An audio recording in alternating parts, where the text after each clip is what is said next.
Nach den ersten russischen Getreidelieferungen trifft an den Übergangsstationen. The Soviet Union became the main supplier of resources for the Nazi war machine. Thousands of tons of oil, iron ore, construction materials. Even trainloads of Soviet grain were sent to the German army.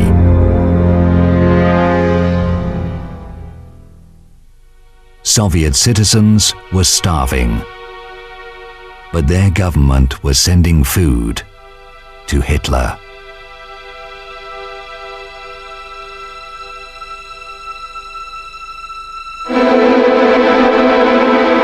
The Soviet Union went even further.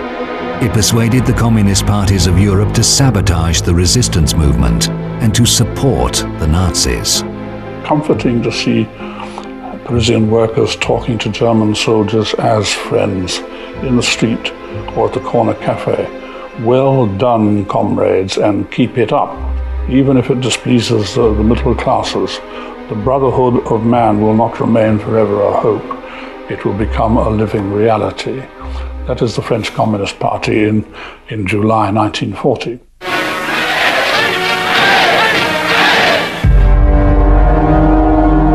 Communist Party say today that they were resistant well before the June 1941 when Soviet Union was attacked. In fact, they were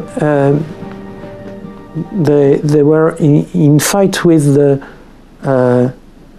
Maréchal Pétain's government more than the German.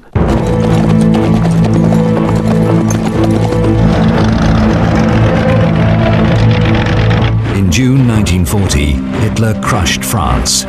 Stalin, meanwhile, occupied Lithuania, Latvia, and Estonia. The only country in Europe still resisting Hitler was Great Britain.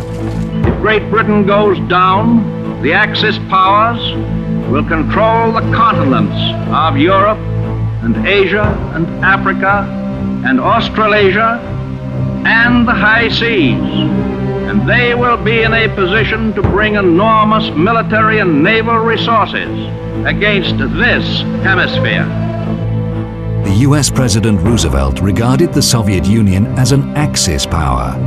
It was evident to everyone Stalin was in the fascist camp.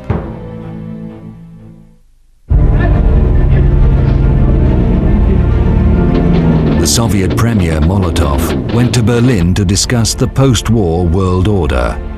In der neuen Reichskanzlei wurde Molotow vom Führer zu einer längeren Aussprache. He arrived with a list of territories the USSR was interested in. While Hitler and Molotov were discussing it, the other Soviet comrades enjoyed the company of Goebbels, who must have talked about the advantages of Nazism, because it was the Soviet Premier Molotov and not Goebbels who warned the West not to fight Nazi ideology.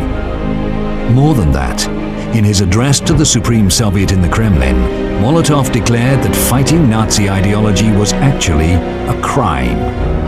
It was published in all the largest Soviet newspapers.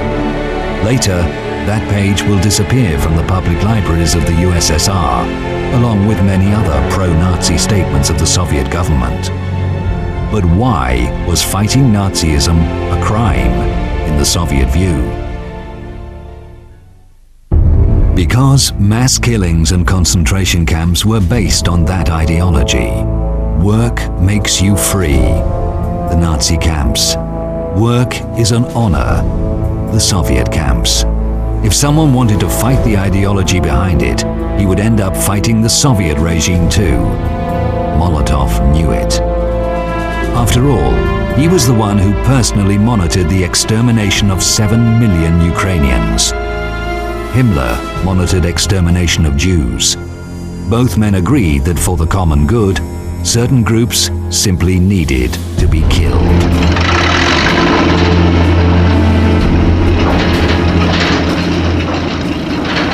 Winston Churchill made no secret that to him, Nazi and communist ideologies were pretty similar. In his view, Nazism was a form of communist despotism. The hateful communist despotism, as Churchill called it in 1940, eventually won. with the help of the Allies. Here it is celebrated, the 60th anniversary of the Great Victory, an historical parade, no less historical than the first Soviet victory parade in World War II, together with the Nazis. Die kommandierenden Generale der deutschen und sowjetrussischen Truppen nahmen gemeinsam den Vorbeimarsch ihrer Formationen ab.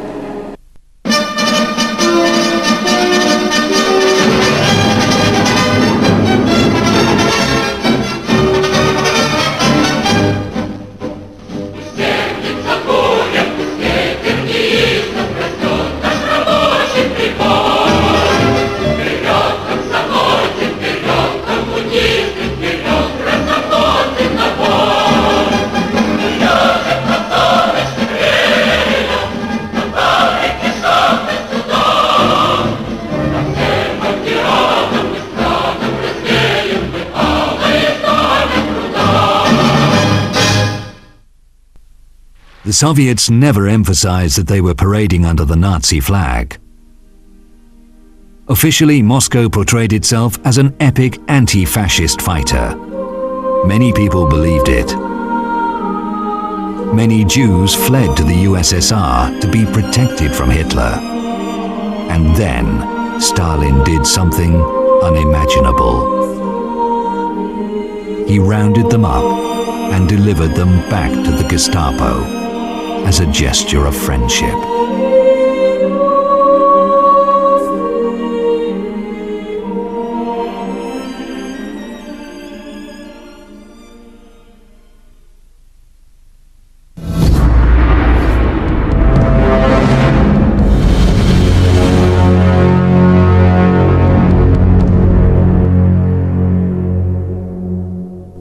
Take a look at this footage again. The Soviet officer greeting his SS colleagues with a Nazi salute.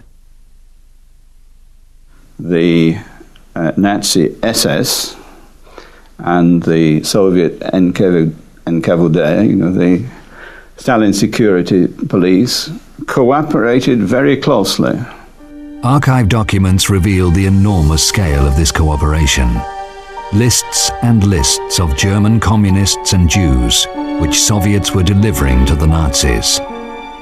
December 1937, April 1938, May 1938, November 1938. Most of these people perished in Nazi concentration camps.